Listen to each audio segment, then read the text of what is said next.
Here we go. And we got him. There he is. God, he's way the heck out there. Like the good sized fish. Look, hey, that's bigger than I thought he was out there. It's Dolphin and Wahoo off Venice, Louisiana on this episode of World of Saltwater Fishing. There you go. That's it, Billy. No telling how many of them are stacked up down there. On. They love that Rapala plug. I'm aboard the Mark 6 with Captain Billy Wells. We're based out of Venice Marina, and we will be chasing them down. Don't miss this episode.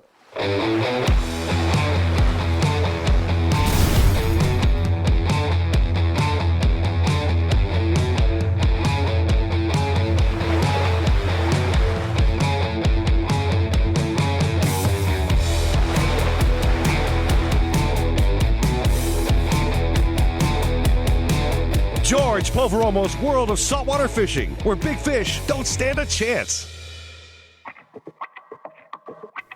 Here I was, day 2 with Captain Billy Wells. The Mark 6 is back offshore of Venice, Louisiana. And we had come here to go for yellowfin tuna. And that's what we put most of our effort on during day 1, was to get these yellowfins. And we had a good mix of yellowfins. We had blackfins in there. Day 2 started, much the same. Pile on in the boat and slide on out the marina. And this day I decided to go a little bit different direction after what I saw the day before with that dirty water pushing south. And so we headed out the pass, 25, 30 miles, and then we went straight to a rig called Houdat, which is about 40 miles out of South Pass. And we pulled up there, and a couple of my boats were there, and they were all hooked up, and threw out a couple baits and instantly doubled up on blackfin. One blackfin coming in. Yes, sir. That's a real good one there, George. Yeah, that is too. He's got That's some a chunk. Do that one. Cool, cool. Beautiful. These were 2 lucky blackfin tunas, so we brought them up. Billy looks at them. What do you want to do? You want to boat them, take them? And these were nice, beautiful blackfins. I said, you know what, Billy? We have our food to take home. Let's release these fish. And that's what we did. After we caught the blackfins, we set back up and did the same thing and marking some tunas and throw out, and one of the lines just got crushed. He winds tight, and the line's starting to go off. Not at the speed of a yellowfin, but you could tell it was something heavy. Came up on that chunk, huh? There's a tuna right behind him. Is there tuna? Yeah. Let me get a popper on. How big? Oh, it looked like probably a blackfin. When you're here in Venice, Louisiana, there are a lot of opportunities. So I certainly came rigged for a lot of other species. I rigged a bunch of trolling baits. I brought the Penn International 50s, the brand new ones, and we were set to do some trolling too. Coming back around. I hope this is a sign of things to come this year, George. Catching a nice dolphin like this. Yeah, you said it's been a while since that happened, huh? It's been a couple years since I caught a single one like this. Why do you suppose? And I could see Billy getting like me with the yellowfin tunas. He's getting all excited about these dolphin. And he's saying, you don't understand, there's been a lull of dolphin activity out of here for several years. And he said, it seems like they're showing up in decent numbers now, which is great. No followers. You said you saw a tuna blowing up behind him? Yeah, right after he started jumping a little bit when he was coming in. Yeah? I don't know if he spit a bait, the bait that he'd eaten, but a tuna sure did boil about 10 feet behind him. Huh. Well, I got one deep bait for the time being. We get this guy in. Healthy looking fish for certain. Yeah, that's a good one. Maybe now's our shot, huh? My shot. And we got him. Barely. Shake him off that gaff and try again. He stayed. By the skin of your teeth. I know. God, heavy fish. Ow. Oh, we got him down. Nice bull dolphin. In one solid motion, lifted that big dolphin in the boat, and we got Billy's big dolphin. And that sort of got us excited. The yellowfins were waning off. It was time to go on the troll and look for other species. It's amazing, just the colors. They sure are pretty, huh? Looks like just an airbrush artist. Do I match? Billy, I don't know who's better looking at dolphin than you. I'm gonna give the dolphin a split decision. All right, well, just don't put me in the ice box. Okay, I'm gonna hold that. You open the box below me, right in there. I got him. One Venice, Louisiana dolphin on ice. George Poveromo'S World of Saltwater Fishing is brought to you by Penn. Let the battle begin. Mako, the perfect predator. Bass Pro Shops and Cabela's. Your adventure starts here. Mercury Marine. Go boldly. We'll be right back. The Mark 6 is off Venice, Louisiana searching for dolphin along one of the area's fabled rips. I'm with Billy Wells. What's really cool about this area here is when those Venice rips form, they are magnificent rips of just dirty green water on one side, some of the thickest collection of sargassum weeds and any kind of debris in the middle of it all, and royal blue, almost purple-like water on the clean side. As we were running, looking for the rip, one of the other captains down called me on the radio and told me that there's a mooring buoy that had busted loose and was drifting out there, and it was right in, when we saw it, we pulled up and it was right in heavy scattered grass, which I kind of thought was a shame because those things are almost always stacked with wahoo whenever you find anything like that drifting out there. But there's no way, it was just heavy grass. There was no way we could fish it correctly for them. So we just put out a couple ballyhoo out on the riggers and made a pass by it and instantly hooked up on a Dorado. That was quick. If only it was that quick always. And that was that first pass through the buoy. There's a frigate up in the air. Yeah, I think I'm gonna just flip this guy on a boat and grab a live bait because I got another one swimming right there with this one. Oh yeah, I can see him down there.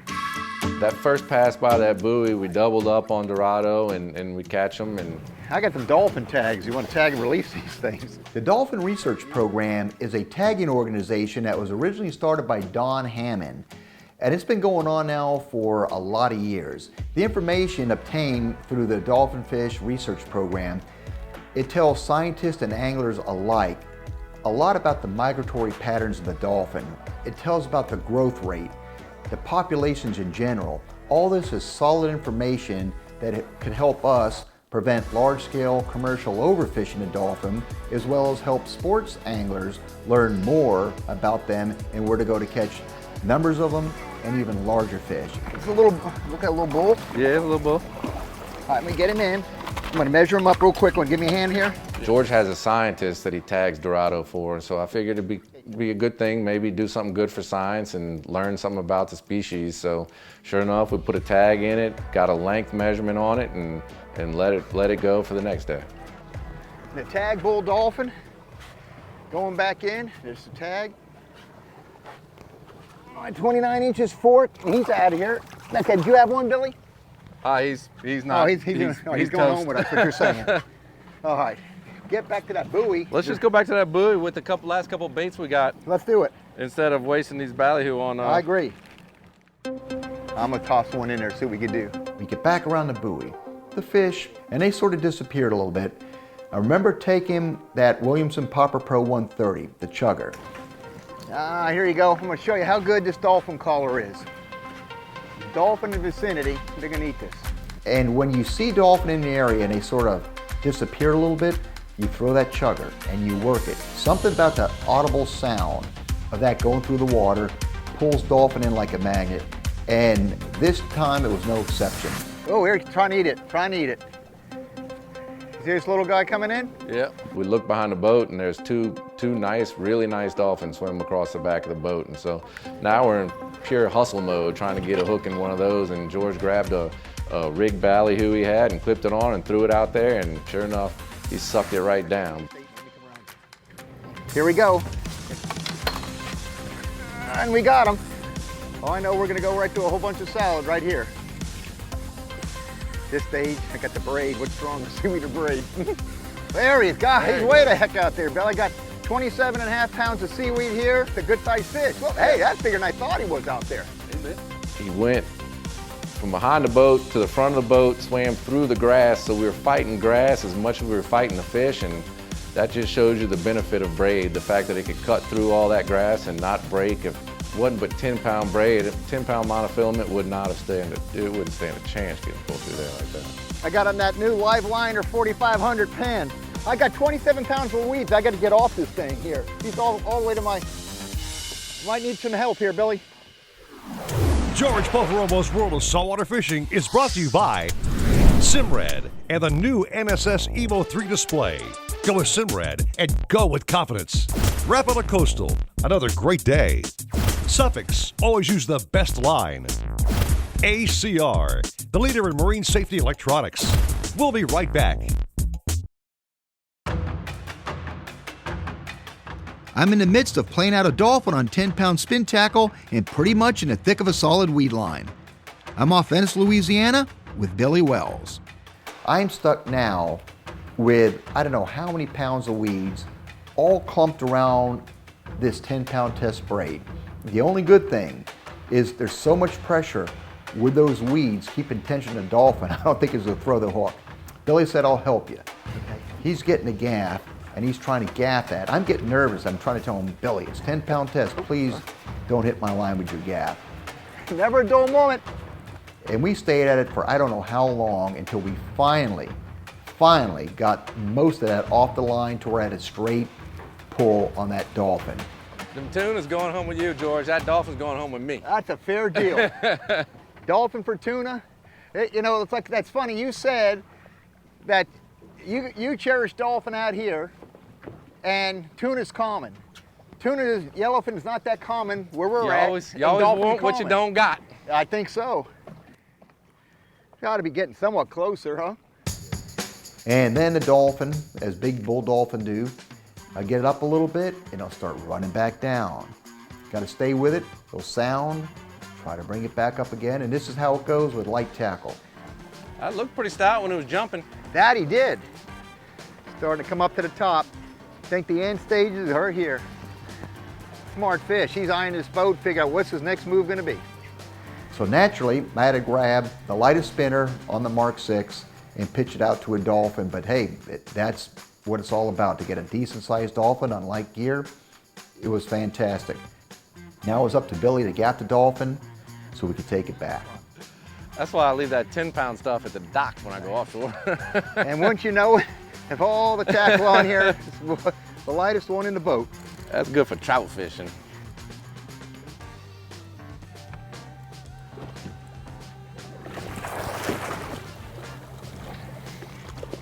Okay, Nice fish, George. 10-pound test, new 4500 Spinfisher 6 live liner. That was excellent, Billy. You know, we're here.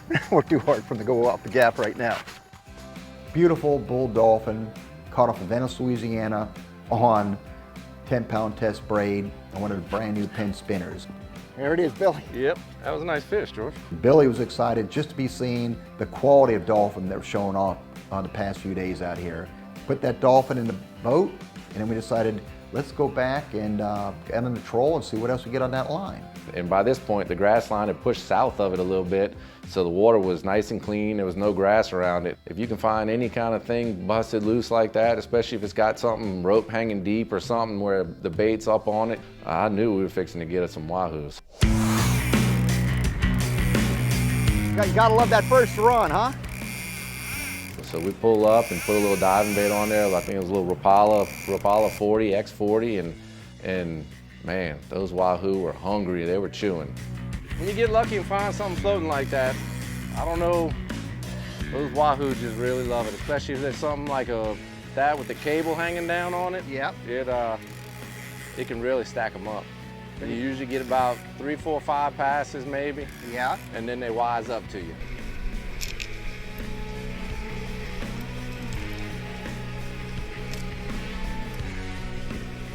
Y'all catch a bunch of these back home? Sometimes you get the same deal. You find something floating out there? Yes, you do. Here he comes up. Little small one. Yep. Wahoo. On the plug. I see you. I'm You not grabbing the tail. eyeball him out. All right, you just keep pressure on that head.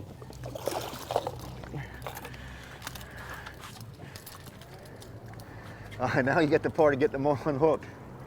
I have a very healthy respect for the jaws on these fish. You're almost there. I've got a scar on my shin to prove what they're capable of. All right, Billy. That's your lucky day, Wahoo.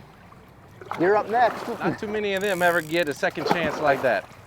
No. George's Tackle Locker brought to you by King Sailfish, the pioneer of catch and release mounts. Visit kingsailfish.com. I received countless comments on how sharp and spotless I keep the Mark 6. It's a pride thing, and I love hearing that. At the end of the season, the boat will be every bit as clean and well maintained as if it were brand new. Here are my go-to Starbright boat care products that help me maintain that cleanliness and luster. Back at the dock and after a freshwater rinsing, I thoroughly wash the boat with Starbright's biodegradable boat wash or their wash and wax. Right after that, the deck gets cleaned with our non-skid deck cleaner with PTEF. For any hard to remove spots, it's Starbright's Extreme Clean Spray. When dry, I'll quickly wipe on the protective coating of Starbright's Vinyl Guard, then clean the enclosure with their View Guard and electronics with Starbright's Screen Cleaner and Protectant. During the season, I'll apply a quick spray wax with their Boat Guard Speed Detailer. And for that once-a-year full protection, I'll apply their marine polish with PTEF. All these fine Starbright boat care products have a permanent home in a hold aboard my Mark VI. Mercury Performance Stats, Venice, Louisiana. Seas, calm. Power, triple Mercury Verado 350 horsepower. Average RPMs, 4,400. Speed, 47 miles per hour. Total miles, 125. Total fuel burn, 121 gallons. George Poveromo'S World of Saltwater Fishing is brought to you by Starbright, professional grade boat care products. The Florida Keys and Key West, come as you are. Papa's Pilar Artesian Crafted Rum, never a spectator. King Sailfish, the pioneer of catch and release mallets. Visit kingsailfish.com. Billy Wells and I are taking turns catching wahoo by trolling a single Rapala Mag 40 deep diver along a free-floating buoy. We're off Venice, Louisiana. There you go. That's with Billy. No telling how many of them are stacked I'm up down telling there. you, hey, they love that Rapala plug. And I would guarantee you, if we rigged that with wire, you'd be lucky to get a strike. Maybe We two. do. We pull them out at the rig, Yeah. offshore, tuna fishing, and we'll catch them still tuna fishing, but yeah, not if you have wire. It's a gamble that mono. If you have wire, you're going to cut through it, forget but about then you're going to get some that don't. You can get more strikes out of it. All right. Change over here. I'm going to get you back here. All right. Okay. He's angry. Now you watch me do two of them. How about you grab his tail? Now? I'm just gonna spectate on that. I'm Oh, learning I from the know. master. I don't know about that.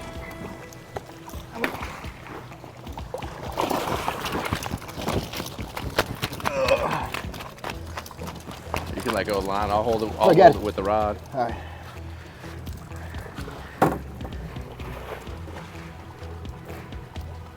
All right. Get out of here. That one scared me. That's too green. That one was green. My turn. All right, let's do it again. Get him going, Billy. Here's the float. We ought to happen here. There we go. On. And the key to catching wahoo in a situation like we had with Billy, you want to go with a mono leader. The swimming plugs are deadly. That's one of the key tricks, but don't hook it up to a single strand wire. You might get one or two shots, but for the most part, those wahoo are going to shy away from a metallic leader. In our case, we tied a 120 or 150 pound test fluorocarbon leader to the swimming plug. Wahoo are slashers, okay? That means they come up and they nail their prey right around the midsection or so. Rarely will they hit ahead of the plug and cut you off, so you're banking on them slashing and hitting it right around the middle of the plug. And that's exactly what they were doing.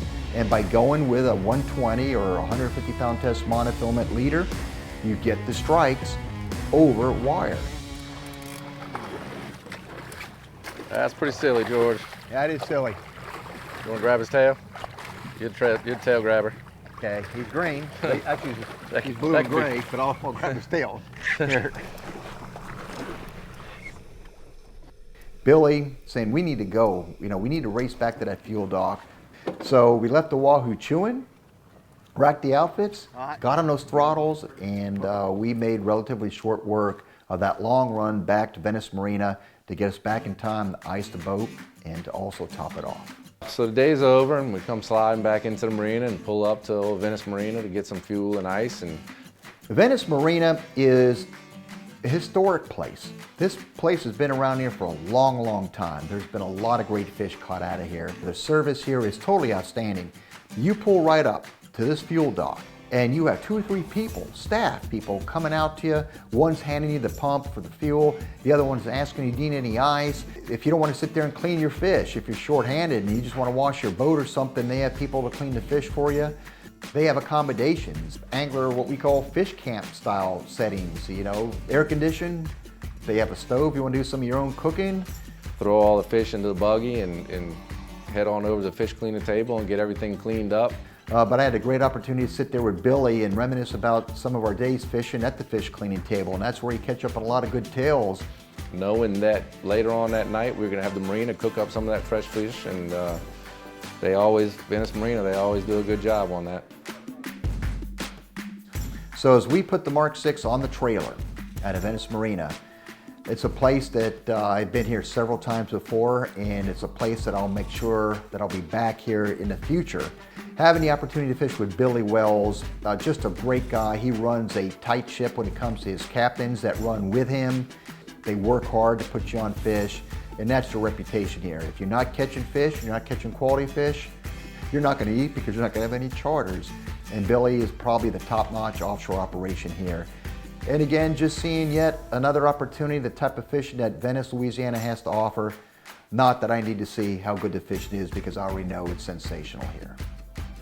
Follow George on social media. Visit GeorgePoveromo.com. On Facebook, Facebook.com/George.Poveromo. On Instagram, @George Poveromo. And watch his episodes on YouTube at George Poveromo TV.